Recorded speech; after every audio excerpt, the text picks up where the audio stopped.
नमस्कार प्यारे विद्यार्थियों बच्चों, आज का जो सेशन है वो हमारा मौसम विज्ञान का लास्ट वाला सेशन है। एग्रोमेट्रोलॉजी इस आज वाले पार्ट में हम इसको कंप्लीट करेंगे।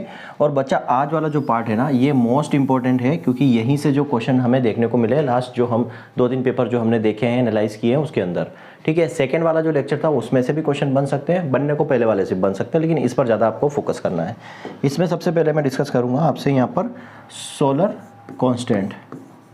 ठीक है, सोलर कांस्टेंट यहाँ पर हम आज इसको कंप्लीट करेंगे। क्या होता है सब कुछ मेट्रोलॉजी के अंदर, सौर स्थिरांक पर बात करेंगे, सौर स्थिरांक। ठीक, अब सोलर कांस्टेंट या सौर स्थिरांक की बात करें तो होता क्या है समझ लो। होता क्या है, सन से क्या आती है, रेडिएशंस आती है ना। सन से क्या आती है, रेडिएशंस आती है। क्लियर है। अब ये जो रेडिएशंस होती है बच्चा, सन से जो रेडिएशन आती है, ये जो रेडिएशन आती है कहाँ पर, अर्थ की सरफेस पर आती है, और जो हमारा एटमॉस्फेयर है, एटमॉस्फेयर से होते हुए आती है। तो यहाँ पर सोलर कांस्टेंट का मतलब ये है कि 1 मिनट के अंदर, 1 मिनट का टाइम दे दिया, 1 मिनट के अंदर जो हमारा वायुमंडल है, वायुमंडल की जो सबसे बाहरी परत है ना, जो सबसे आउटर लेयर है, उस पर 1 सेंटीमीटर एरिया में 1 मिनट में जितनी भी क्या आती है, एनर्जी आती है, एनर्जी गिरती है, उसको हम बोल देते हैं सोलर कांस्टेंट। समझ में आ गया। अब ये सन है, सन से ये हमारा हो गया ये पृथ्वी, ठीक है, अर्थ हो गया, और अर्थ के ऊपर क्या है हमारा एटमॉस्फेयर है। ठीक है, एटीएम एटमॉस्फेयर है। अब इस एटमॉस्फेयर की आउटर लेयर पर क्या आएगी, एनर्जी। ठीक है, यहाँ से आती है क्या, एनर्जी। ठीक है, energy.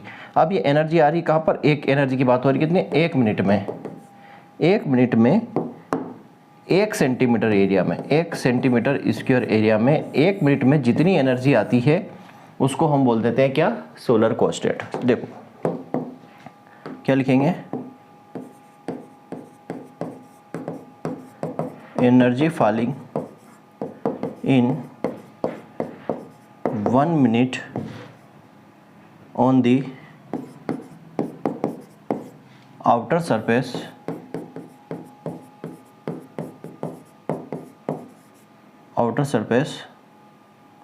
of the on the outer surface at the 1 centimeter square area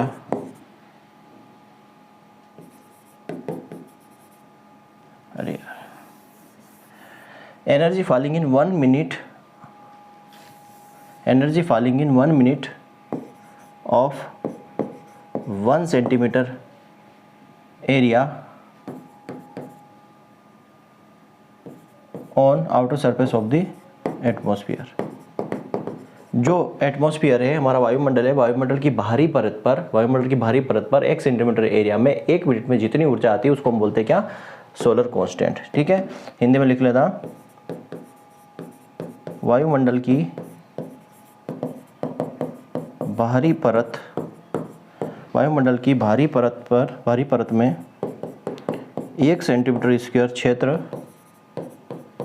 में 1 मिनट में गिरने वाली ऊर्जा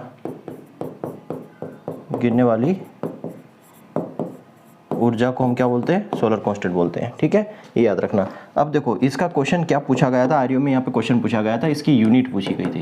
क्या पूछी गई थी, इसकी इकाई क्या है। ठीक है, इसकी इकाई क्या है। तो इसकी अगर इकाई की बात करूँ मैं, तो एक होता है CGS पद्धति और एक होता है SI पद्धति। ठीक है, सिस्टम ऑफ इंटरनेशनल सिस्टम होता है ये, और ये CGS होता है मतलब सेंटीमीटर, ग्राम और सेकेंड। ठीक है, चलिए, तो CGS पद्धति में इसकी यूनिट होती है 1.94 कैलोरी पर सेंटीमीटर स्क्वायर पर मिनट। ठीक है, और इसमें होती है 1353 वाट पर मीटर स्क्वायर। ठीक, और कौन सी पूछी गई थी, ये वाली जो है एग्जाम में पूछी हुई है RU के पेपर में। ठीक, तो ये 1.94 कैलोरी पर सेंटीमीटर स्क्वायर पर मिनट, इसी से आप डेफिनेशन याद रख सकते हैं। कैसे, ये हो गया आपका मिनट, मतलब 1 मिनट में 1 सेंटीमीटर स्क्वायर में, 1 सेंटीमीटर स्क्वायर एरिया में जितनी एनर्जी गिरती है उसको हम बोलते हैं सोलर कांस्टेंट। अब ये क्या है, 1.94 कैलोरी। कैलोरी क्या है, ये एनर्जी है ना। कोई भी आप इक्वेशंस देखोगे, एनर्जी रिलीज होती है तो उसको कैलोरी में ही काउंट करते हैं, एनर्जी जो है बर्न होती है कैलोरी में। तो यहाँ पर ये है आपकी क्या, एनर्जी। 1 सेंटीमीटर स्क्वायर एरिया हो गया, और 1 मिनट में 1 सेंटीमीटर स्क्वायर में जितनी एनर्जी गिरती है एटमॉस्फेयर की बाहरी सरफेस पे, वायुमंडल की बाहरी परत पर, उसको हम बोल देते हैं सोलर कांस्टेंट। ठीक है, इसको याद रखना है आपको। दूसरा होता है क्वांटा या फोटॉन। ठीक है, एक टर्म है क्वांटा बोलो या फोटॉन। क्वांटा या फोटॉन मतलब क्या है कि अब जो सूर्य से क्या आती है, रेडिएशंस आती है। ठीक है, सूर्य से क्या आ रही है, रेडिएशन। अगर वो रेडिएशन विद्युत चुंबकीय तरंगों के रूप में आए, मतलब वो रेडिएशन जो है इलेक्ट्रोमैग्नेटिक वे के रूप में आए, तब उसको हमको क्वांटा या फोटॉन बोल देते हैं। ठीक है, तो हम यहाँ बोल सकते हैं रेडिएशन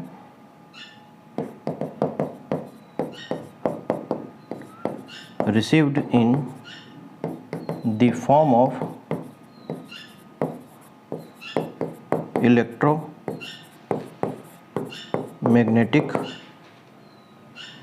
वेव, तब इसको क्या बोल देते हैं, फोटॉन बोल देते हैं। मतलब क्या होता है, विद्युत चुंबकीय तरंगों के रूप में जो है विकिरण का प्राप्त होना या आना। ठीक है, विद्युत चुंबकीय तरंगों के रूप में विकिरण का या सौर विकिरण का आना या प्राप्त होना क्या कहलाता है, क्वांटम या फोटॉन उसको कह देते हैं। अब बात करते हैं सोलर रेडिएशंस के फॉर्म की। Form of solar radiation, form of solar radiation, सौर विकिरण के रूप या प्रकार। क्या लिखोगे हिंदी में, सौर विकिरण के रूप या प्रकार। देखो समझो, इसको पूरा डायग्रामेटिक ही समझ लेना। ये हो जाएगा आपका सन। ठीक है, अब सन से क्या निकलेगी आपको, radiation.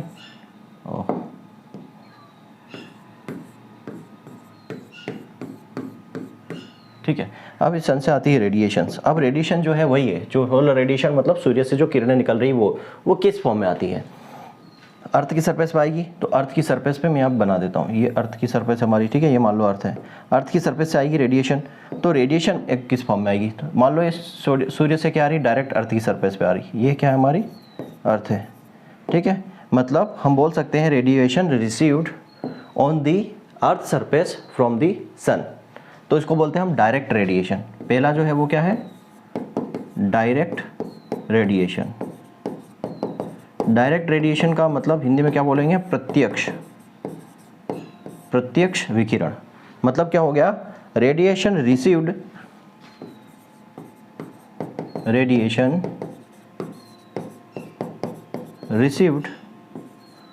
On the earth surface from the sun. ठीक है, मतलब यहाँ पर क्या हो जाएगा, हिंदी में आप लिख लो, मैं बोल देता हूँ। ठीक है, हिंदी में आप लिखो, मैं क्या बोल रहा हूँ कि सूर्य से पृथ्वी पर सीधे या प्रत्यक्ष रूप से आने वाली विकिरण को क्या कह देते हैं हम, प्रत्यक्ष विकिरण कह सकते हैं। सूर्य से पृथ्वी की सतह पर प्रत्यक्ष रूप से आने वाली विकिरण को क्या कह देते हैं, प्रत्यक्ष विकिरण कह देते हैं। हिंदी में लिख लेना। ठीक है, सूर्य से पृथ्वी की सतह पर आने वाली विकिरण को क्या कह देते हैं, प्रत्यक्ष विकिरण कह देते हैं। लिख लेना है ना, क्योंकि हमें जगह यहाँ पर कम पड़ेगी। दूसरा हम बात करते हैं, मान लो यहाँ पर जो रेडिएशन आ रही है, ये रेडिएशन जो आ रही है, अब देखो यहाँ पर क्या होता है ना, यहाँ पर क्या होता है, आपको यहाँ पर जो एटमॉस्फेयर होता है, हमारा जो वायुमंडल होता है, उसमें क्या होते हैं, यहाँ पर आपको बादल भी मिलते हैं। ठीक है, बादल मिलते हैं। फिर यहाँ पर क्या होता है, सस्पेंडेड पार्टिकल्स भी होते हैं ना, सस्पेंडेड, यहाँ पे आपको पार्टिकल्स भी मिलेंगे। ऐसे पार्टिकल्स भी होते हैं, है ना, चाहे डस्ट हो या कोई गैसेस हो, या ये सारे पार्टिकल्स भी मिलते हैं। तो यहाँ से जब रेडिएशंस आती है, ठीक है, जब रेडिएशंस आती है तो यहाँ पर क्या होती है, इनसे टकराती है, इन पार्टिकल से, और टकराती है तो क्या हो जाती है, फैल जाती है। ये इस तरीके से फैल जाती है, और फैलती है, फैलने के बाद कहाँ आती है, पृथ्वी पर आती है। ऐसे फैल कर कहाँ आती है, पृथ्वी पर आती है। तो इसको हम बोल देते हैं डिफ्यूज रेडिएशन। दूसरा जो रेडिएशन है वो कौन सा है, डिफ्यूज्ड या स्काई रेडिएशन। स्काई रेडिएशन मतलब यहाँ पर क्या हो रहा है कि ये सूर्य से आ रही है, लेकिन यहाँ पर क्या है, कुछ सस्पेंडेड पार्टिकल्स हैं। ठीक है, कुछ पार्टिकल्स है, डस्ट वगैरह के कण हो सकते हैं, उससे टकराकर ये फैल रही है, फैलने के बाद पृथ्वी पर आ रही है, तो इसको हम बोलते हैं डिफ्यूज या स्काई रेडिएशन। ठीक है, और ये जनरली कब होता है, कब देखने को मिलता है? एग्जाम्पल है before sunset and sunshine or sunrise. ठीक है, सूर्य उदय और सूर्य अस्त के पहले, आप भी अगर देखो मॉर्निंग में उठ के सूर्य उदय और सूर्य अस्त के पहले आपको रेड कलर का, येलो कलर का हो जाता है सन, और बिल्कुल आसपास जो है एक लालिमा टाइप दिखता है, मतलब जो है लाइट जो है वो फैल जाती है। ठीक है, तो वहाँ ये स्काई रेडिएशन की वजह से ऐसा होता है। तीसरा मैं बात करूँ, ठीक है, तीसरा अगर मैं बात करूँ तो यहाँ पर आप ले लो, थोड़ा सा इसको और अपन बढ़ा देते हैं।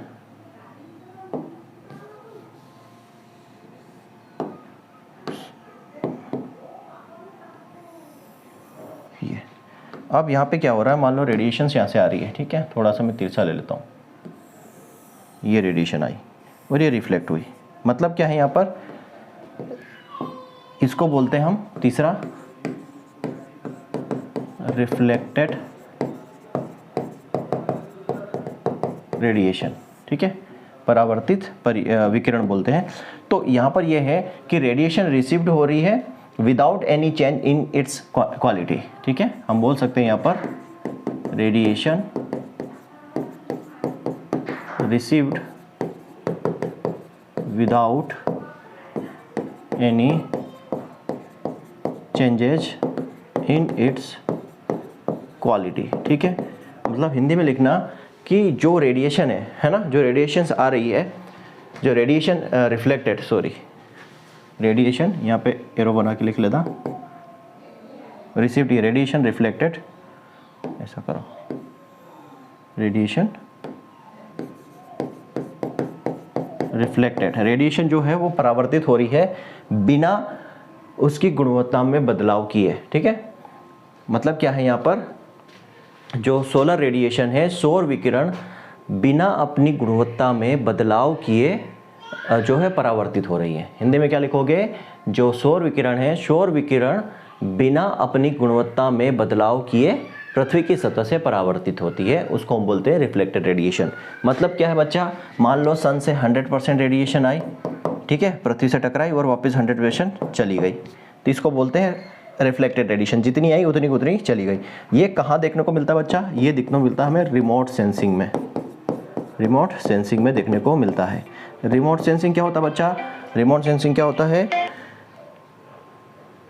रिमोट सेंसिंग क्या होता है, रिमोट सेंसिंग का मतलब होता है, रिमोट मतलब होता है दूर, और सेंसिंग का मतलब होता है सेंस करना, दूर से वस्तु को पहचानना या सेंस करना, क्या है, रिमोट सेंसिंग है। मतलब क्या होता है, जो सैटेलाइट वगैरह है, और सैटेलाइट से आप देखा होगा, सैटेलाइट से हम पूरा मैप देखते हैं, आपने नेविगेशन या जो मैप वगैरह आप यूज़ करते हो, कई बार आप अपना घर का नक्शा भी देख लेते हो, है ना, तो वो कैसे, मतलब वो दूर से क्या कर रहा है, सेंस कर रहा है, दूर से आपको सारी चीज़ें बता रहा है, वो रिमोट सेंसिंग है, आपके सिलेबस में नहीं है, इसलिए आगे डिस्कस नहीं करेंगे।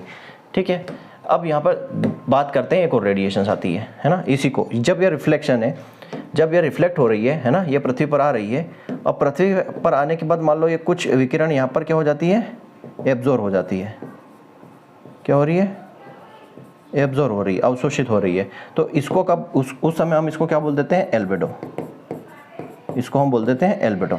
ठीक है, सेम चीज़ है, बट अगर यहाँ पर कुछ एब्जॉर्ब हो गई उसको एल्बेडो बोलेंगे, समझना बात पे। एल्बेडो क्या है, एल्बेडो क्या है, incoming radiation upon outgoing radiation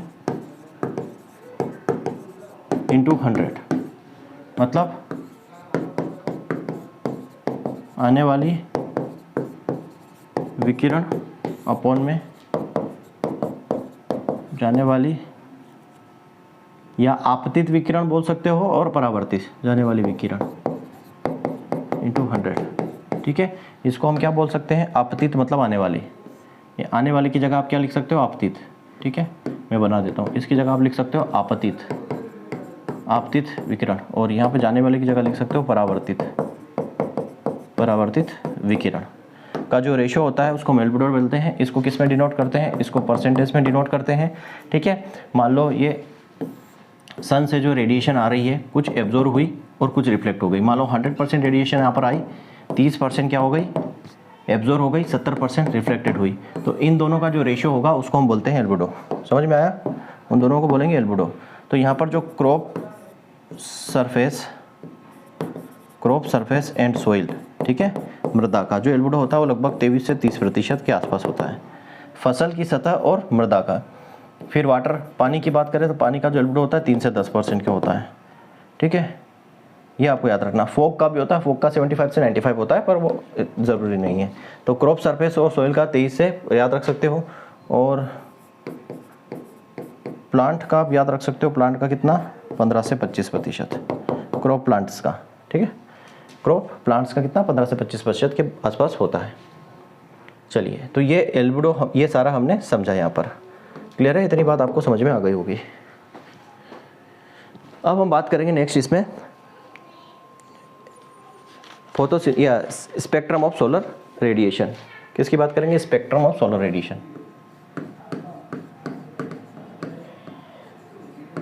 spectrum of solar radiation, spectrum of solar radiation, ठीक है। अब देखो इसमें क्या है चीज़ें।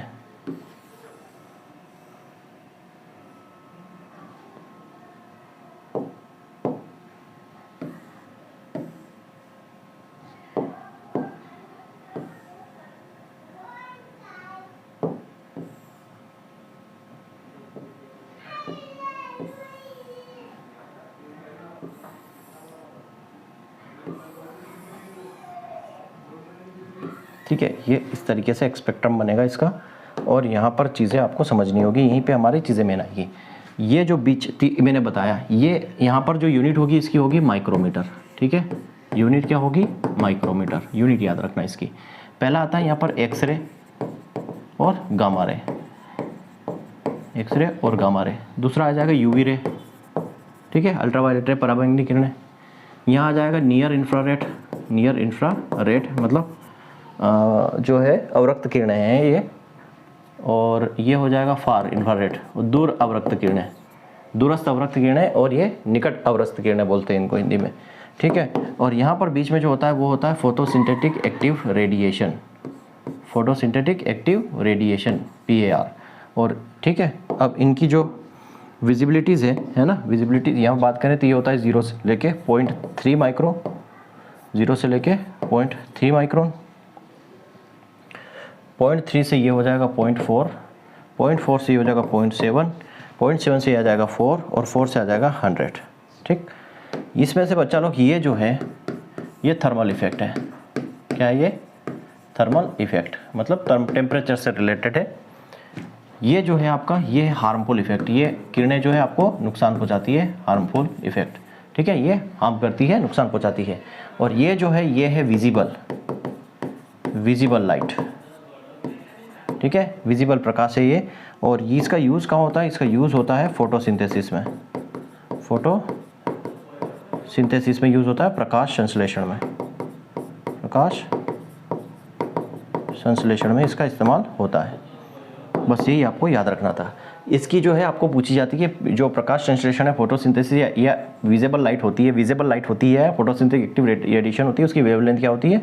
तो 0.4 से लेके 0.7 माइक्रोन। कई बार इसको हम 400 to 700 नैनोमीटर भी लिख देते हैं। कई बार इसमें 390 से लेके 740 नैनोमीटर भी लिखा मिलता है, ठीक है। तो ये रेंज थोड़ी बहुत आपको वेरी कर सकती है एग्जाम में, इसलिए आपको याद होना चाहिए, ठीक। ये चीज़ें हैं इसके अंदर।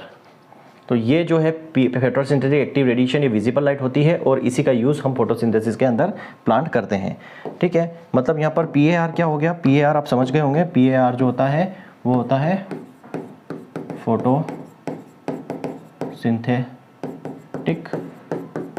Active radiation, photosynthetic active radiation, प्रकाश संश्लेषित सक्रिय विकिरण, ठीक। अब इसमें क्या होता है? It is a part of solar radiation. ये क्या है? Part of solar radiation. ये क्या है? सोलर रेडिएशन का भाग है which is used in photosynthesis,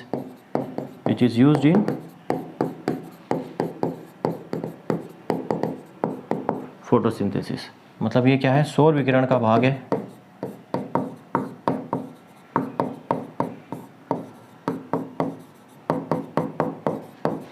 जो प्रकाश संश्लेषण में यूज होता है।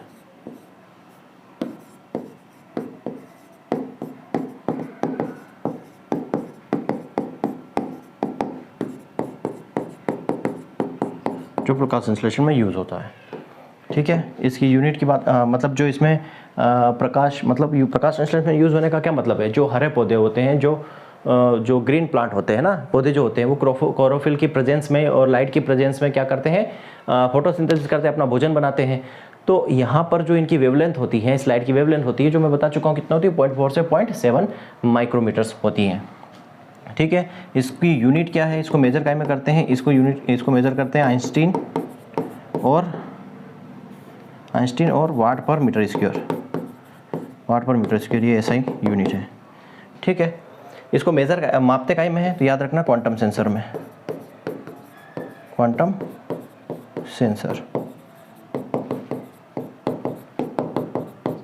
सेंसर में इसको मेजर करते हैं। तो ये फोटोसिंथेटिक एक्टिव रेडिएशन हमारा यहाँ पे कंप्लीट होता है। अब मैं बात करता हूँ आपको adiabatic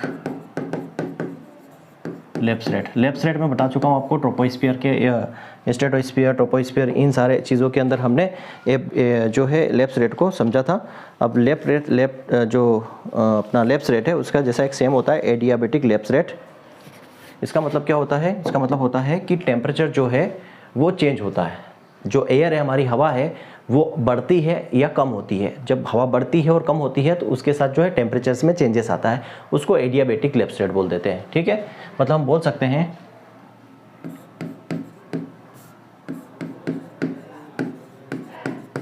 temperature changes as air rises and fall, ठीक है। हवा के बढ़ने, ठीक है, हवा के बढ़ने या गिरने से तापमान में जो बदलाव होता है, ठीक है, हवा के बढ़ने या गिरने मतलब कम होने से, ठीक है, बढ़ने या गिरने, हाँ ठीक है, कम होने से तापमान में होने वाले बदलाव को एडियाबेटिक लेप्स रेट बोलते हैं। तो यहाँ पर ड्राई एडियाबेटिक्स जो लेप्स रेट है वो कितना होता है, वो होता है 10 डिग्री सेल्सियस पर किलोमीटर, ठीक है। जैसे लेप्स रेट 6.5 किलोमीटर होता है, तो वेट का कितना है, वेट एडियाबेटिक लेप्स रेट कितना है, तो 4 डिग्री सेल्सियस पर किलोमीटर होता है वेट का। ये आपको बुक में नहीं मिलेगा, लिख लेना, 4 डिग्री सेल्सियस पर किलोमीटर होता है गीले का वेट का, और ड्राई का होता है 10 डिग्री सेल्सियस पर किलोमीटर, ठीक है। अब हम बात करते हैं टेम्परेचर की।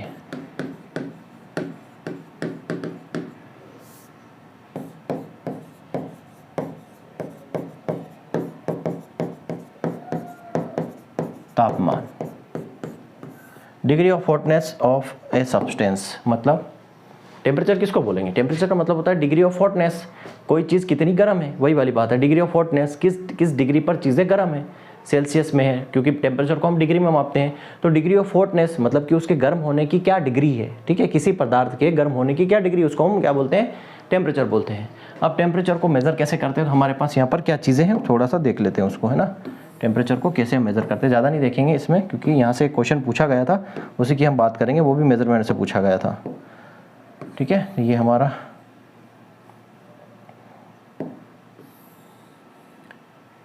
चलिए बॉइलिंग पॉइंट और मेल्टिंग पॉइंट दोनों हमें देखना है। चलिए, तो ये तो हो गया आपका टेम्परेचर, डिग्री सेल्सियस में मेज़र करते हैं, ठीक। फ़ारेनहाइट में मेज़र करते हैं, degree Celsius, Fahrenheit, degree Fahrenheit और केल्विन में। 3 में आप जो है यहाँ पर इसको देखते हो। चलिए अब समझते हैं, डिग्री सेल्सियस में जो है वो जो है मेल्टिंग पॉइंट जो है कितना होता है, वो होता है 0 डिग्री सेल्सियस, या फ्रीजिंग पॉइंट आप बोल सकते हो 0 डिग्री सेल्सियस। एक मिनट, मेल्टिंग पॉइंट और बॉइलिंग पॉइंट की बात हो रही है, तो 0 डिग्री सेल्सियस यहाँ पे क्या होगा आपका मेल्टिंग पॉइंट और बॉइलिंग पॉइंट, ठीक है। मेल्टिंग पॉइंट और बॉइलिंग पॉइंट, किस पॉइंट पे उबलना शुरू करेगा, किस पॉइंट पे वो गलना शुरू करेगा, ठीक है। तो यहाँ पर 0 डिग्री सेल्सियस पर मेल्टिंग होगी, 100 डिग्री सेल्सियस पर उबलना शुरू हो जाएगा। फ़ारेनहाइट की अगर मैं बात करूँ, फ़ारेनहाइट की अगर मैं बात करूँ तो फ़ारेनहाइट में क्या होगा, ये हो जाएगा 32 डिग्री फ़ारेनहाइट पर मेल्टिंग होगा और 212 डिग्री फ़ारेनहाइट पर क्या होगा, पिघलेगा। केल्विन की बात करूँ तो 273 डिग्री केल्विन पर ये पिघलेगा, 373 डिग्री केल्विन पर क्या होगा, ये बॉयल होगा, ठीक है। अब यहाँ पर चीज़ों को समझ लेते हैं। केल्विन जो है ये एक ऐसा स्टैंडर्ड है, अब जैसे कन्वर्शन की बात करें तो C बराबर F-32 इंटू 5/9। कैसे कन्वर्ट करना है, अगर सेल्सियस से फ़ारेनहाइट दिया है तो सेल्सियस में कन्वर्ट हो जाएगा, ठीक। और अगर आपको सेल्सियस दिया तो फ़ारेनहाइट, ये एक फार्मूला याद रखना है, बाकी कुछ याद नहीं रखना, ठीक है। अलग अलग फार्मूला इसी से बन जाते हैं। डिग्री सेल्सियस निकालना है, फ़ारेनहाइट की वैल्यू यहाँ रखो, अगर फ़ारेनहाइट निकालना है तो डिग्री सेल्सियस की वैल्यू यहाँ रख दो। और अगर मान लो केल्विन में दिया है तो केल्विन बराबर क्या होता है, वो होता है C+273।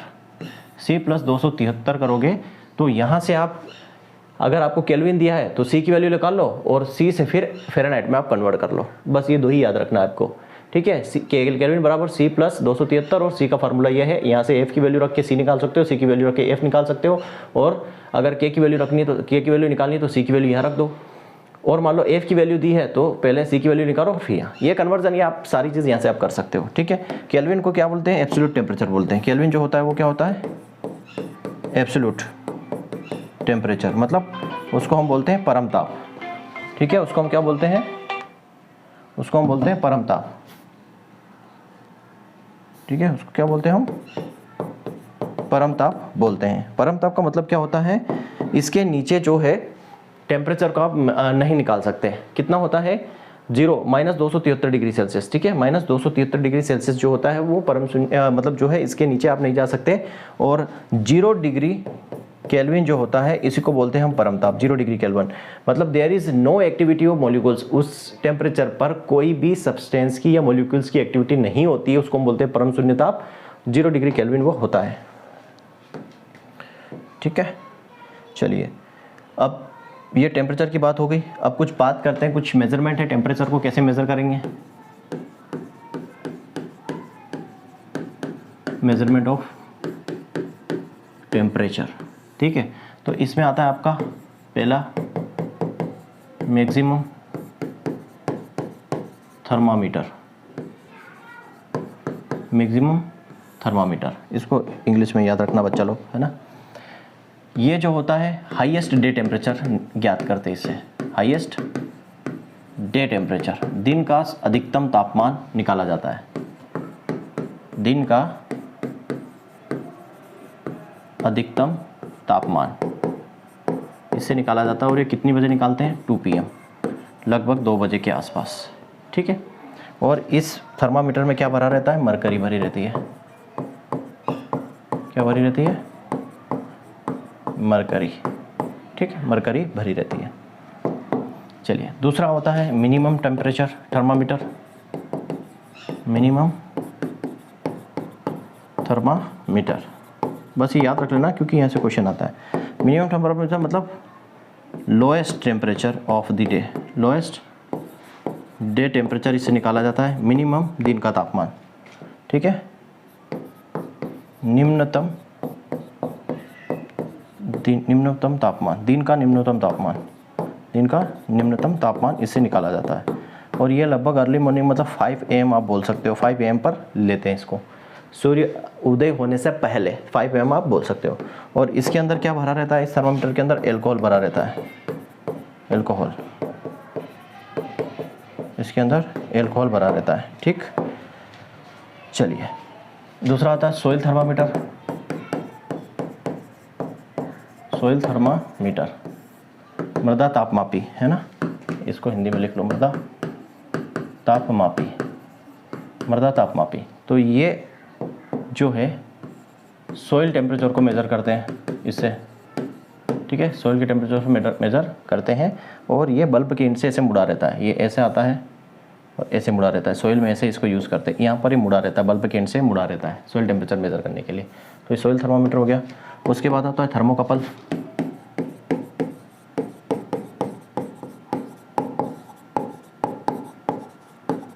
थर्मोकपल, अब थर्मोकपल भी क्या करता है, सॉइल टेम्परेचर निकालने के लिए यूज़ होता है। सॉइल टेम्परेचर निकालने के लिए यूज़ होता है, मृदा तापमान निकालने के लिए यूज़ होता है। थर्मोकपल में क्या होता है, 2 वायर होते हैं इस तरीके से, ठीक है, ये जंक्शन बना हुआ होता है, इस तरीके से जंक्शन बना हुआ होता है और 2 वायर होते हैं, अलग अलग मेटल के बने होते हैं। इन दोनों वायर को एक जंक्शन पर यहाँ पर जोड़ दिया जाता है, ठीक है, यहाँ पर जोड़ दिया जाता है और यही जंक्शन जो है टेम्परेचर को मेज़र करता है, सॉइल के टेम्परेचर को मेज़र करता है। ठीक, अब ये जो है 2 प्रकार का होता है, ठीक है, थर्मो इलेक्ट्रिक और thermo resistance. Thermo electric and thermo resistance, ये 2 प्रकार का होता है। Thermo electric and thermo resistance 2 प्रकार का होता है थर्मोकपल। क्वेश्चन इतना पूछा जाता है कि सॉइल टेम्परेचर को मेजर करने के लिए निम्न में से कौन सा टेम्परेचर यूज़ करते हैं। फिर आता है थर्मिस्टर।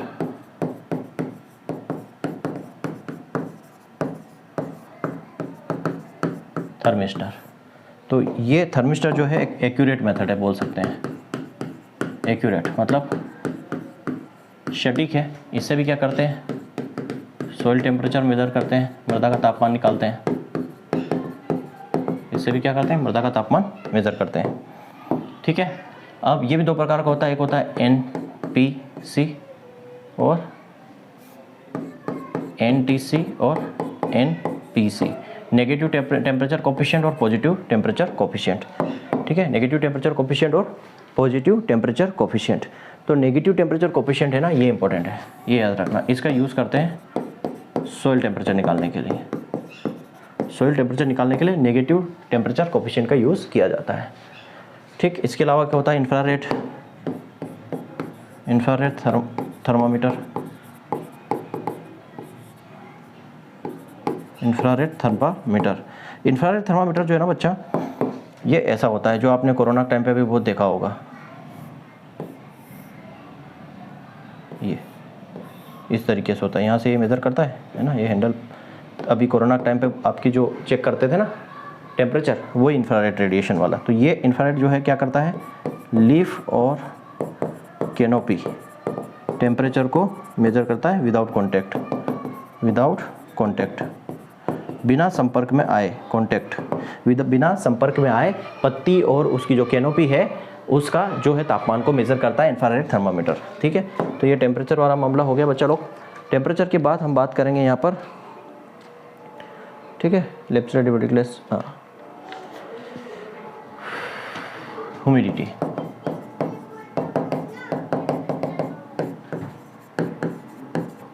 आर्द्रता की बात करते हैं, ठीक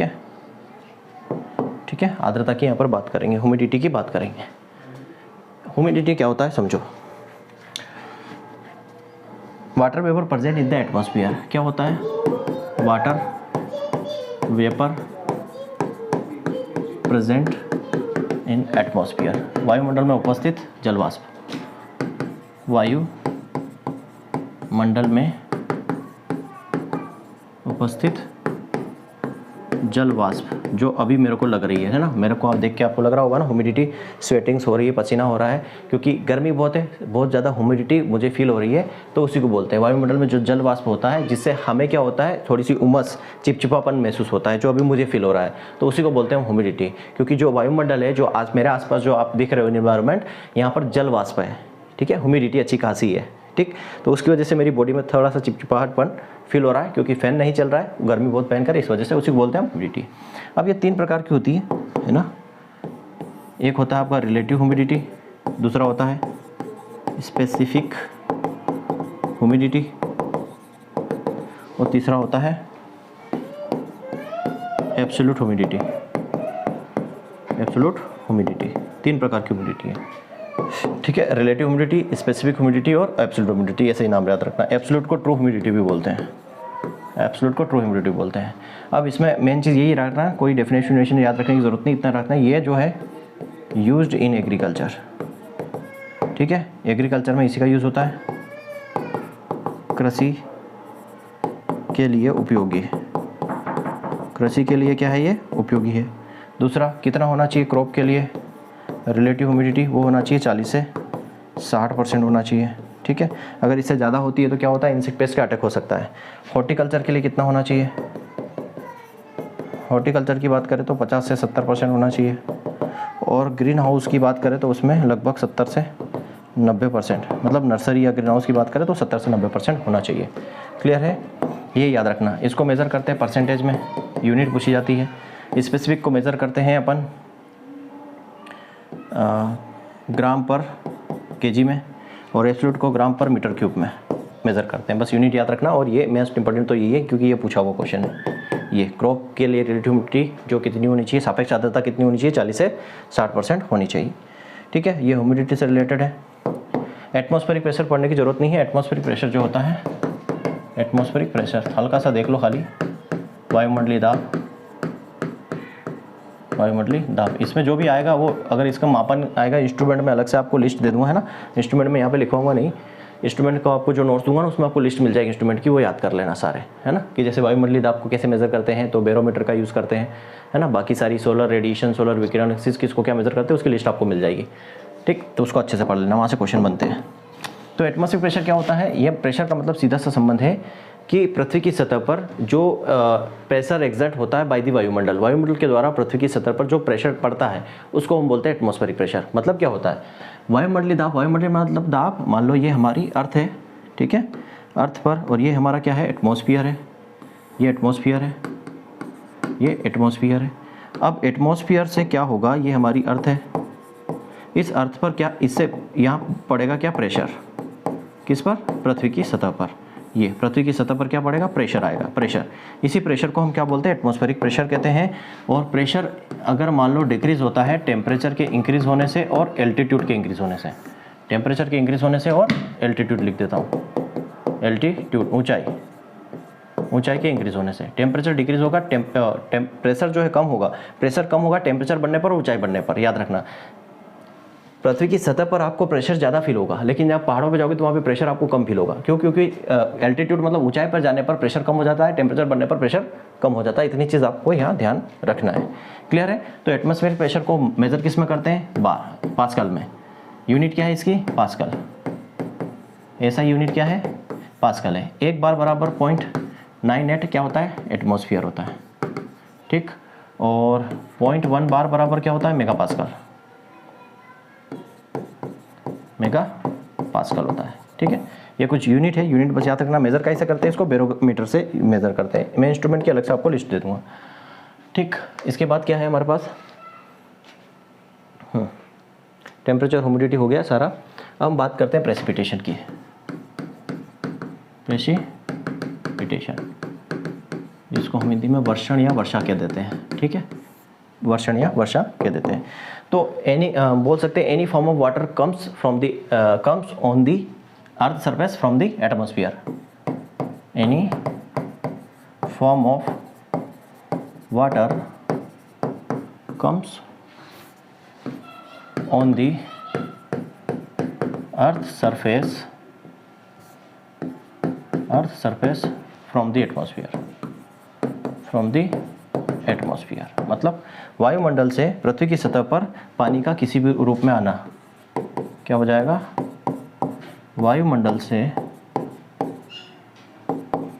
पृथ्वी की सतह पर पानी का किसी भी रूप में आना, किसी भी रूप में आना। किसी भी रूप में आना का मतलब लिक्विड हो सकता है, लिक्विड फॉर्म में, सॉलिड फॉर्म में हो सकता है, मिक्स फॉर्म में हो सकता है, मिक्स्ड फॉर्म हो सकता है, गैसियस फॉर्म हो सकता है। चलिए तो उसके बारे में बात कर लेते हैं। जैसे मैं बात करूँ लिक्विड की, ठीक है, तरल की बात करूँ तो यहाँ मिलेगा आपको रेनफॉल। रेनफॉल मतलब जिसको हम क्या बोलते हैं, वर्षा। कितना होता है, 0.5 से ज़्यादा और लगभग ग्रेटर देन 0.5 से लेके 4 mm पार्टिकल जो होता है उसको हम रेन बोलते हैं।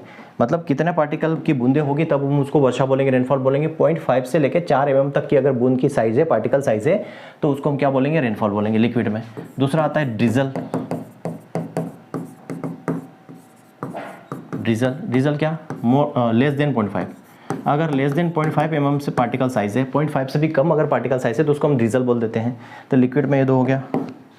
अब आ जाओ सॉलिड, ठोस में क्या आ जाएगा, ठोस में आ जाता है स्नो, ठीक है, स्नो आता है, और आपको मिलेगा हेल, ओला जिसको हम बोलते हैं, ये दोनों। इसमें क्या होता है, ये 0 डिग्री सेल्सियस पर होता है। स्नो जो बनता है वो 0 डिग्री सेल्सियस पर, और ये बनता है लेस देन 0 डिग्री सेल्सियस पर, ठीक है, लेस देन 0 डिग्री सेल्सियस पर, फ्रीजिंग पॉइंट पर। ओले, पार्टिकल साइज जो बड़े बड़े हो जाते हैं, ओले जिसको बोलते हैं। तो ये सॉलिड पार्ट है।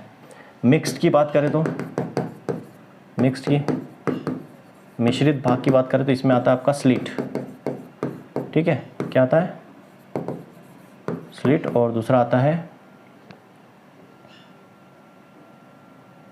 ये हो गया स्लिट। स्लिट के अलावा एक और है, एक हो गया स्लिट के बाद एक होता है आपका हेज़ या डीजल, उसको बोलते हैं, हेज़ बोलते हैं और डीजल बोलते हैं। एक मिनट में चेक कर लेता हूँ, ठीक है, ग्लेज बोलते हैं, ठीक है, दूसरा क्या है, ग्लेज बोलते हैं। ये दोनों जो मिक्स पार्ट है, मतलब ये सॉलिड और लिक्विड प्लस सॉलिड का कॉम्बिनेशन है, ये भी लिक्विड प्लस सॉलिड का कॉम्बिनेशन है। क्लियर है? तो ये चीज़ें होती हैं। उसके बाद होता है कंडेंसेशन।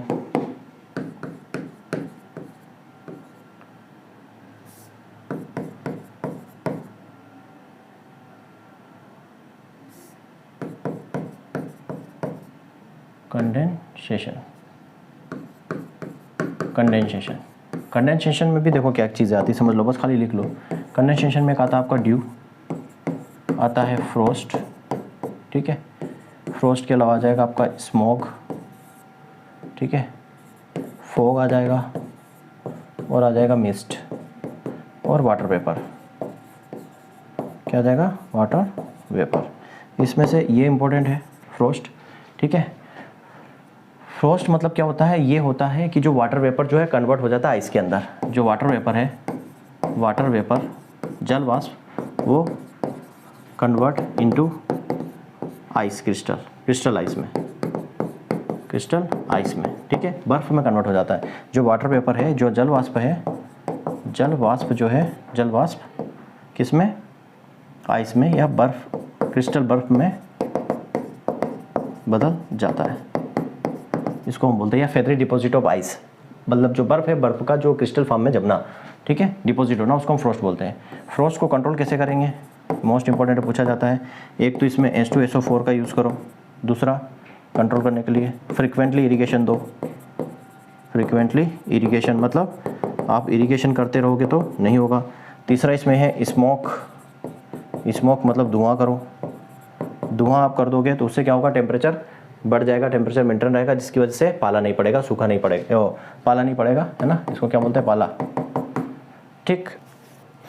स्मोक जो है ये, फॉग जो है ये थिन क्लाउड, पतला बादल है, इसकी साइज़ होती है 50 माइक्रोन के आसपास। मिस्ट जो है वेरी थिन क्लाउड है, इसको क्या बोलेंगे, वेरी थिन, बहुत ही पतला क्लाउड है, ठीक, इसकी साइज़ होती है 50 से लेके 150 माइक्रोन, ठीक। वाटर वेपर ये क्या होता है, 0.0001 जो है माइक्रोन इसकी पार्टिकल साइज़ होती है वाटर वेपर की, ठीक। ये चीज़ें आपको याद रखना है। ये कंडेंस फॉर्म होता है, ठीक है।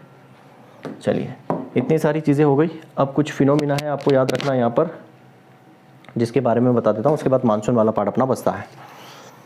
ये कुछ घटना है, फिनोमिना है, हालांकि ये भी आप पढ़ सकते हो, पर फिर भी मैं बता देता हूँ। एक होता है कंटूर, क्या बोलते हैं, कंटूर, ठीक है।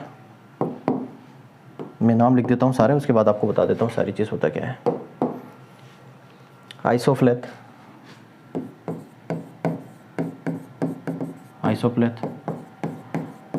आइसोबार, आइसोटोप, आइसोथर्म,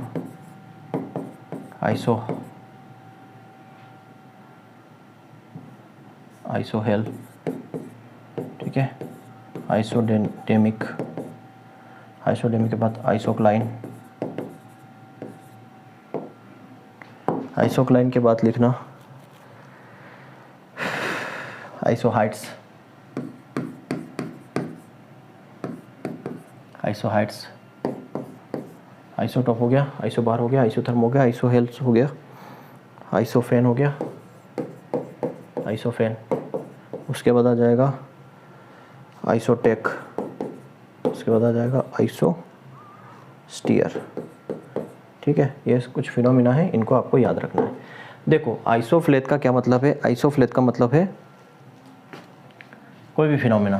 कंटूर का मतलब होता है line of elevation, equal line of elevation, सब में इक्वल लगेगा। ठीक है, याद रखना, equal line of elevation, equal line of elevation. ठीक है, हिंदी का हिंदी में नोट्स में मिल जाएगा, चिंता नहीं करना। हिंदी का हिंदी नोट्स है, उसमें लिखा मिलेगा, बस याद रखना। कंटूर का मतलब होता है equal line of elevation.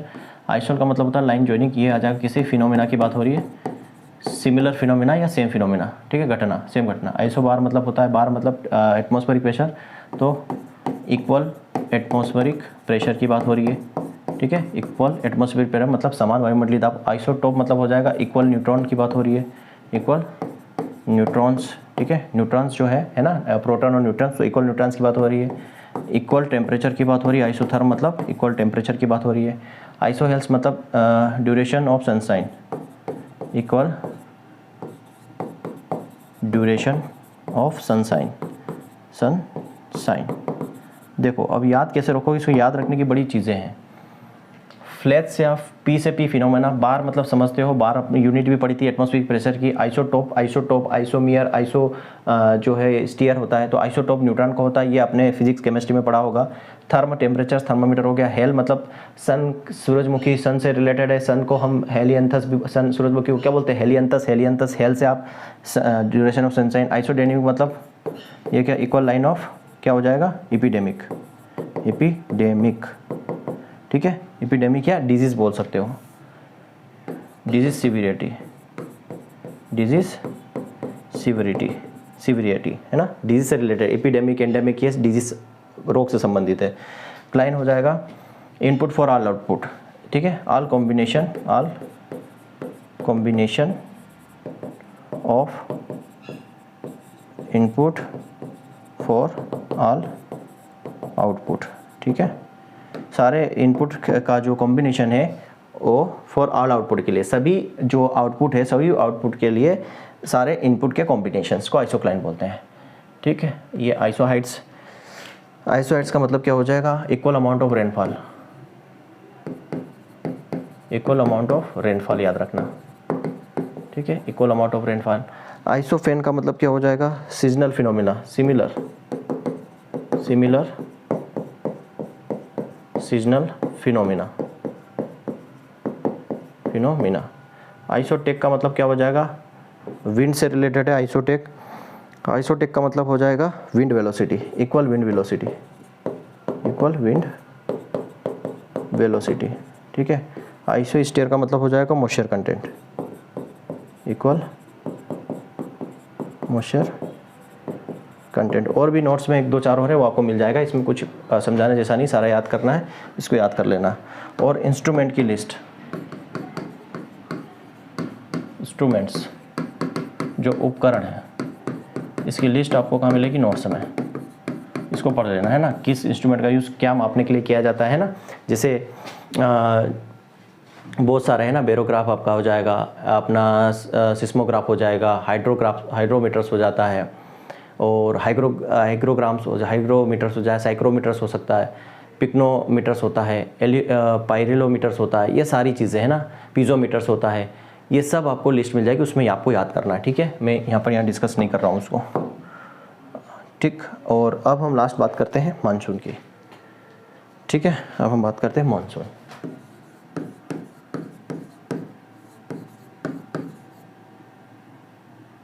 Monsoon को मानसून ही बोलेंगे, मानसून। तो बच्चा लोग, मानसून जो शब्द है, ये क्वेश्चन पूछा हुआ है, मानसून जो वर्ड है ये अरेबिक वर्ड है। कौन सा वर्ड है? अरेबिक वर्ड है। अरबिक वर्ड कौन सा? मौसम या मौसम, जिसका मतलब क्या होता है? सीजन। मतलब क्या होता है जिसका? सीजन इसका मतलब होता है। तो यहाँ पर मानसून जो वर्ड है उसका मतलब होता है, अरेबिक वर्ड है, इसका मतलब होता है मौसम या सीजन। तो ये होता क्या है मानसून? मानसून हो क्या? Seasonal reversal of wind over the Indian ocean specially in India. ठीक है, ये मानसून क्या होता है? ये होता है सीजनल रिवर्सल, सीजनल रिवर्सल। ठीक है, सीजनल रिवर्सल को बोला जाता है मानसून, सीजनल, ठीक है, सीजनल रिवर्सल। इंडियन ओशन से जो हमारा भारतीय जो समुद्र है, समुद्र वाला जो हिस्सा है, वहाँ से जो है क्या होता है? Seasonal reversal. ठीक है, अरेबियन सी से, मैं इसको समझा देता हूँ, अरेबियन सी से होता है। ये देखोगे ये कुछ इस तरीके से नक्शा है, तो यहाँ पर हमारा जो है अरेबियन सी है और यहाँ पर बे ऑफ बंगाल है, बंगाल की खाड़ी, बे ऑफ बंगाल। ठीक, तो अरेबियन सी से जो है मानसून बनता है। ठीक है, अरेबियन सी से जो है मानसून इस तरीके से ऊपर जाता है और बे ऑफ बंगाल से इस तरीके से जाता है। तो अरेबियन सी से जो सीजनल रिवर्सल होता है इंडियन ओशन स्पेशली, मतलब अरेबियन सी जो है इंडियन साइड में, यहाँ पर जो होता है इसका सीजनल रिवर्सल, मतलब यहाँ से मानसून आपका उठता है, यहाँ से मानसून आपका बनता है, इसी को हम क्या बोल देते हैं? मानसून या मौसम हम बोल देते हैं। क्लियर है? यहाँ तक समझ में आ गई? चलो, अब ये सारी चीज़ें बता सकता हूँ कि जो एनुअल रेनफॉल कितना है इंडिया में। एनुअल रेनफॉल की बात करें तो एनुअल रेनफॉल कितना है? 1190 मिलीमीटर। ठीक है, अब एनुअल रेनफॉल वर्ल्ड की बात करें तो कितना है? वार्षिक वर्षा वर्ल्ड की बात करें तो 1000 mm है।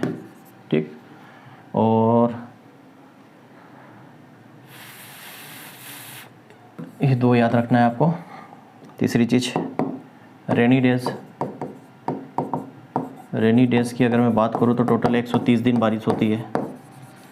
ठीक है, उसमें से जो है 75 डेज जो है वो इफ़ेक्टिव रेनफॉल, इफ़ेक्टिव रेनफॉल के हैं, मतलब प्रभावी वर्षा, प्रभावी वर्षा के हैं। और 55 डेज जो होता है वो सेलो रेनफॉल। सेलो रेनफॉल का क्या मतलब है? सेलो रेनफॉल का क्या मतलब है? सेलो रेनफॉल का मतलब होता है, जैसे हम बोलते हैं ना कि रेनी डे कब बोलेंगे?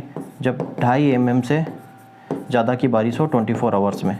ठीक है, 24 आवर्स में 2.5 mm से ज़्यादा बारिश हो तो उसको रेनी डे बोलते हैं। तो ऐसे 75 दिन ही हैं जिसमें 2.5 mm से ज़्यादा बारिश होती है 24 घंटे के अंदर, ऐसे 75 दिन हैं, उसको हम इफेक्टिव रेनफॉल बोलते हैं। और 55 दिन ऐसे दिन है जहाँ पर 2.5 mm से ज़्यादा बारिश होती नहीं है, तो उसको हम सेलो रेनफॉल होते हैं। और जो 2.5 mm से ज़्यादा बारिश नहीं होती है वो बारिश कभी भी ग्राउंड वाटर के लिए कॉन्ट्रीब्यूशन नहीं करती है। मतलब क्या है? ये जो 2.5 mm बारिश है ये क्या करती है? ज़मीन के अंदर पानी को, जो ग्राउंड वाटर है हमारा, ज़मीन के अंदर जो पानी है वहाँ पर ये कॉन्ट्रीब्यूशन इसका होता है। लेकिन जो 55 दिन बारिश होती है जो 2.5 mm से कम होती है, वो कभी भी नीचे ग्राउंड वाटर जो है हमारा ज़मीन के अंदर पानी है उसमें कॉन्ट्रीब्यूशन नहीं कर पाती है, उसमें कोई भी इतना योगदान नहीं देती है। इसलिए 55 डेज जो होती है वो सेलो डे होती है और 75 डेज जो होते हैं वो इफेक्टिव रेनफॉल होती है। ठीक है, जिसका ग्राउंड वाटर टेबल में कॉन्ट्रीब्यूशन होता है। ठीक, अब मानसून जो है दो प्रकार का है, साउथ वेस्ट मानसून और north east monsoon. North east monsoon, south west monsoon और नॉर्थ ईस्ट मानसून समझ लो थोड़ा सा। साउथ वेस्ट मानसून जो है ये शुरू होता है 1 जून को, 1 जून को शुरू होता है। ठीक, स्टार्ट कब? 1 जून को। 15 जुलाई तक ये कवर कर लेता है, कवर्ड होल कंट्री। ठीक है, पूरे भारत को, पूरे इंडिया को ये कवर कर लेता है 15 जुलाई तक। हिंदी में बोलते जा रहा हूँ, समझ लेना। 1 जून तक ये शुरू होता है कहाँ पर? केरला से। कहाँ पर स्टार्ट होता है? ये केरला से। केरला से शुरू होता है, कोस्ट ऑफ केरला, या केरला के जो घाट है, कोस्ट है जो घाट है वहाँ से शुरू होता है। 15 जुलाई तक पूरे भारत के अंदर ये फैल जाता है। ठीक है, पूरे देश के अंदर ये कवर कर लेता है। इसको क्या बोलते हैं? Grand period of monsoon. इसको मानसून का ग्रांड पीरियड कहा जाता है। ठीक है, मानसून का क्या कहा जाता है? ग्रांड पीरियड कहा जाता है। और ये कितना? लगभग 80% जो है रेनफॉल कवर करता है, रेनफॉल कंट्रीब्यूट करता है। ठीक है बच्चा, लेक्चर लंबा ना हो इसलिए सिर्फ इंग्लिश में लिख रहा हूँ, हिंदी बता देता हूँ इसकी। 1 जून को ये केरला में आ जाता है, केरला की घाट से शुरू हो जाता है। 15 जुलाई को ये पूरे भारत में फैल जाता है।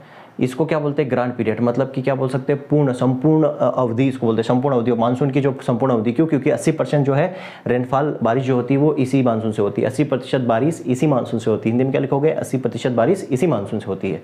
ठीक, अब यहाँ पे जो है 80% बारिश इसी मानसून से हो रही है, ग्रांड पीरियड ऑफ मानसून इसको बोल दिया। ये विड्रॉल, विड्रॉवल मतलब वापसी जो इसकी 15 सितंबर से शुरू हो जाती है और 15 अक्टूबर तक ये पूरी तरीके से लौट जाता है, पूरी तरीके से वापस हो जाता है, पूरे कंट्री से वापस हो जाता है। 15 सितंबर से ये रिटर्न होना शुरू करता है और 15 अक्टूबर तो पूरी तरीके से ये रिटर्न हो जाता है। मतलब मैं कह सकता हूँ कि इस मानसून का पीरियड जो होता है जून से लेके अक्टूबर तक रहता है, जून से अक्टूबर तक ये सीजन रहता है। ठीक, अब ये जो है बच्चा, ये इसकी दो शाखा है। कौन सी? साउथ वेस्ट मानसून की दो शाखा, एक है अरेबियन सी, ठीक है, अरब सागर, दूसरा है बे ऑफ बंगाल, मतलब बंगाल की खाड़ी, बंगाल की खाड़ी, हिंदी में लिखते जाना, मैं बोल रहा हूँ। अरब सागर है एक और एक है बंगाल की खाड़ी। अरब सागर लगभग जो है 770 mm बारिश कवर करता है, मतलब 80% ये कवर कर रहा है, और ये 330 mm बारिश कवर करता है, मतलब 20% इससे बारिश होती है। अभी नक्शे से थोड़ा सा समझा दूंगा। ठीक है, ये कहाँ, ये दिल्ली की तरफ मुँह करता है, कहाँ पर है, दिल्ली की तरफ मुँह, दिल्ली की तरफ जाता है, और ये जो है ये आसाम की तरफ जाता है। ठीक है, कहाँ जाता है, आसाम की तरफ जाता है, समझो। ये कुछ इस तरीके से हमारा नक्शा होता है। ठीक, अब ये जो है ये यहाँ पर अरेबियन सी है और ये बे ऑफ बंगाल है। ठीक, और मानसून शुरू कहाँ से होता है, यहाँ से, ये केरल है। ठीक है, ये केरल है, तो यहाँ से मानसून उड़ता है यहाँ पे, पहले इस तरफ बारिश होती है, फिर ये ऊपर की तरफ बढ़ता है दिल्ली की तरफ, ये अरेबियन सी वाला, ठीक है, दिल्ली की तरफ, और ऊपर जो है, ठीक, ये ऊपर की तरफ बढ़ता है इस तरीके से, जम्मू कश्मीर तक, दिल्ली तक जाता है। क्लियर? फिर ये बे ऑफ बंगाल जो है, बे ऑफ बंगाल वाला जो है ये इस तरीके से जाता है, ये इस तरफ से जाता है बे ऑफ बंगाल वाला, ये कुछ पार को छोड़ते हैं, कहाँ जाता है, आसाम की तरफ मूव करता है ये। ठीक है, इस तरीके से ये मूवमेंट करता है।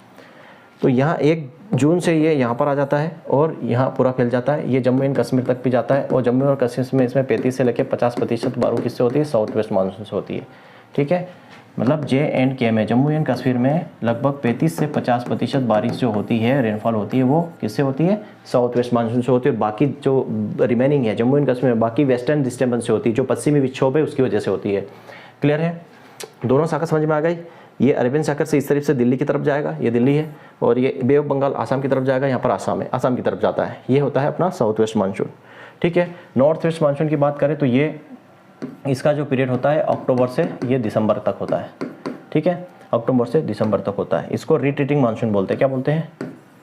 Retreating monsoon, retreating monsoon. ठीक है, रिट्रीटिंग मानसून इसको कहा जाता है। रिट्रीटिंग मानसून इसलिए कहा जाता है कि ये वापस रिटर्न आता है। ठीक है, ये अक्टूबर के बाद ये वापस क्या आएगा, ये इस तरफ से आता है, ये मानसून, ये वाला। तो ये वाला जो है कहाँ पर, मोस्टली तमिलनाडु में, आंध्र प्रदेश में, और कुछ पार्ट ऑफ कर्नाटका में भी ये बारिश करवाता है, आंध्र प्रदेश, तमिलनाडु और कर्नाटका में। ठीक है, तो ये जो रिट्रीटिंग मानसून है ये मोस्टली कहाँ होता है, मोस्टली तमिलनाडु में। कितनी, लगभग 600 से 800 mm बारिश ये करवाता है तमिलनाडु के अंदर। आंध्र प्रदेश में लगभग 400 mm के आसपास बारिश करवाता है, और कर्नाटका में लगभग 200 mm तक बारिश ये करवाता है। ठीक है, ये 15% कॉन्ट्रीब्यूशन करता है टोटल रेनफॉल का। पूरी बारिश में कितना, 15% कॉन्ट्रीब्यूशन इसका होता है। 80% उसका रहता है, 15% इसका होता है। इसका रिट्रीटिंग मानसून भी कहते हैं। समझ में आ गई बात? ये उधर से रिटर्न से आता है, तो ये तमिलनाडु, आंध्र प्रदेश और कर्नाटका, इन 3 स्टेट में ये बारिश यहाँ पर करवाता है। सबसे ज़्यादा कहाँ पर करवाता है, तमिलनाडु के अंदर। इतनी बात समझ में आ गई? ये चीज़ इसके अंदर याद रखना है। इसको साइक्लोनिक रेनफॉल क्या बोलते हैं, साइक्लोनिक मानसून भी कहते हैं, साइक्लोनिक मानसून भी कहते हैं। ठीक, ये चीज़ आपको समझ में आ गई होगी। और कुछ एक्स्ट्रा चीज़ें बच्चा नोट्स में है ना, अच्छे से इसको समझ लेना। एक होता है वेस्टर्न डिस्टर्बेंस, वेस्टर्न डिस्टर्बेंस, पश्चिमी विक्षोभ जिसको बोलते हैं, पश्चिमी विक्षोभ। इससे जो है ये जनरली कहाँ आपको मिलेगा, ये मिलेगा दिसंबर से मार्च में। ठीक है, इसको मावट भी बोलते हैं। क्या बोलते हैं? मावठा या मावट भी इसको बोला जाता है। ठीक है, ये रबी क्रॉप के लिए बेस्ट है, रबी क्रॉप के लिए सूटेबल है, रबी क्रॉप के लिए सूटेबल है क्योंकि दिसंबर से जनवरी में हो रहा है। तो अगर रबी क्रॉप के टाइम पे बारिश हो गई तो हमें इरिगेशन नहीं देना पड़ता है, तो उसके लिए बेस्ट है। और जम्मू एंड कश्मीर में जो वहाँ 35 से 50% होती है उसकी रिमेनिंग बारिश यहाँ पर हो जाती है। ठीक है, 35 से 50% साउथ वेस्ट मानसून से होती है, बाकी इसी से हो जाती है। तो रबी क्रॉप के लिए सूटेबल है, दिसंबर से मार्च में होता है, इसको क्या बोलते हैं? मावट भी बोलते हैं। ठीक है, इतनी चीज़ आपको ध्यान में रखनी है यहाँ पर। ठीक, किसके अंदर? वेस्टर्न डिस्टर्बेंस के अंदर। चलिए, ये हो गया। क्लाउड की मैं थोड़ी सी बात कर लेता हूँ, बादल की। तो देखो, जो रेन वाले बारिश होते हैं, रेन बीरिंग क्लाउड, मैं उसी की बात करूँगा। ठीक है, वर्षा वाले बादल जो बादल करवाते हैं, तो ये क्या होते हैं? लो लेवल पर होते हैं। लो लेवल मतलब अप टू 3 किलोमीटर्स। ठीक है, कहाँ से? पृथ्वी की सतह से, फ्रॉम द अर्थ सरफेस, अर्थ की सरफेस से 3 किलोमीटर तक होते हैं। इसमें जो होता है आपका एक होता है निम्बोस्टेटस,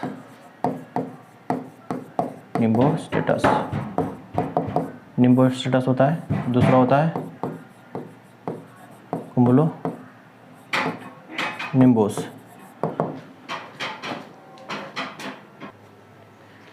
दो क्लाउड है जो जिसमें बारिश होती है, एक तो हो गया आपका निम्बोस्टेटस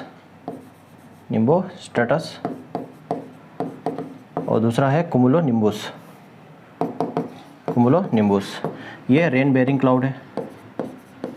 रेन बेयरिंग क्लाउड है मतलब जो बारिश करवाता है, कंटिन्यूस रेनिंग। ठीक है, जो कंटिन्यूस बारिश होती है, कंटिन्यूस रेनफॉल होती है, उसके लिए रिस्पॉन्सिबल होता है। दूसरा, बच्चों 1 मिनट बैठ जाओ, आवाज़ नहीं करना। कुमुलो निम्बोस जो होता है ये हैवी रेनफॉल के लिए रिस्पॉन्सिबल होता है। हैवी रेनफॉल मतलब जैसे यहाँ पर आपका हेल ओले पड़ेंगे। ठीक है, जो है लाइटनिंग होगी,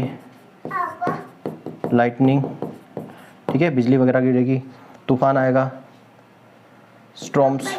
हाँ बेटू, ये वहाँ बैठ जाओ, थोड़ी देर में आराम है, वहाँ पे जीजी के साथ खेलो। बेटू 2 मिनट रुक जाओ ना, काम करते हैं। हाँ लगाएंगे। ठीक है, स्टॉर्म्स आएगी, बारिश होगी, हिल होगा, लाइटनिंग होगी, हैवी रेनफॉल होगा, तूफान आएगा। ठीक है, टोर्नाडो होगा, हरिकन, इस तरीके के जो तूफान आते हैं वो किससे? कुमुलो निम्बस की वजह से आते हैं। एक होता है सीरस जो होता है वो रेनलेस क्लाउड होता है, मतलब ये बारिश नहीं करवाता। क्या होता है? रेनलेस क्लाउड होता है जो बारिश नहीं करवाता। ठीक है, आर्टिफिशियल रेन मेकिंग की बात करते हैं। Artificial rain making. ठीक है, कृत्रिम वर्षा की बात हो रही है यहाँ पे। कृत्रिम वर्षा बाहर ले जाके करवा दे बेटा। कृत्रिम वर्षा की बात होती है। कृत्रिम वर्षा 2 प्रकार की होती है, एक होती है कोल्ड सीडिंग और वार्म सीडिंग।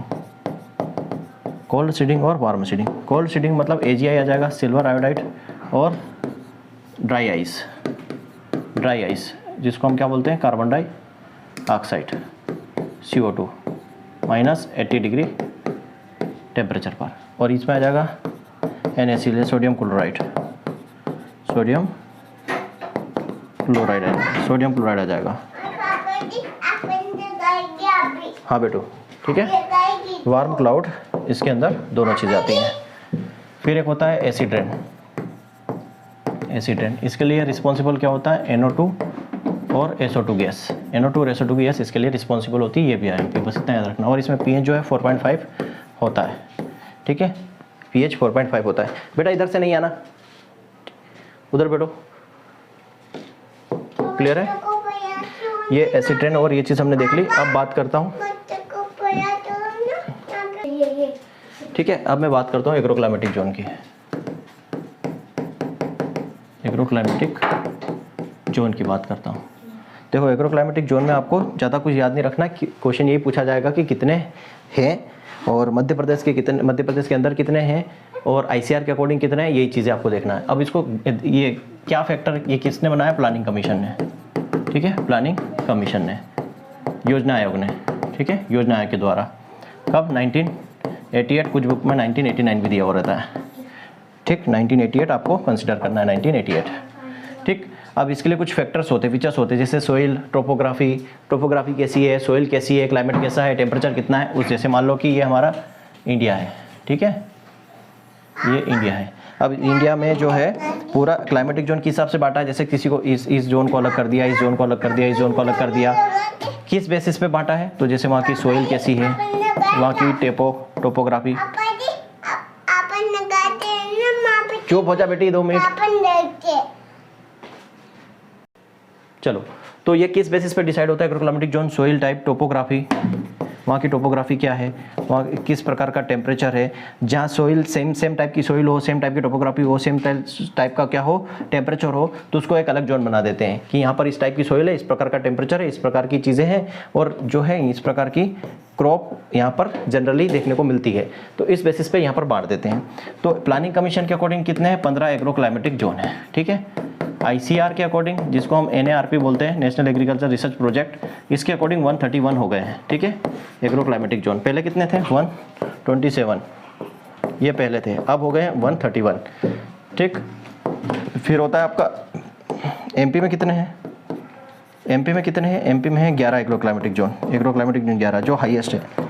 सारे राज्यों को देख लो, सबसे ज़्यादा कहाँ पर? MP में ही है 11 एग्रो क्लाइमेटिक जोन। छत्तीसगढ़ और MP को मिलाकर कितने हैं? 15। छत्तीसगढ़ और MP को मिलाकर 15 है, पर MP के अंदर कितने? 11 एग्रो क्लाइमेटिक जोन और 5 क्रॉप जोन है, ठीक है।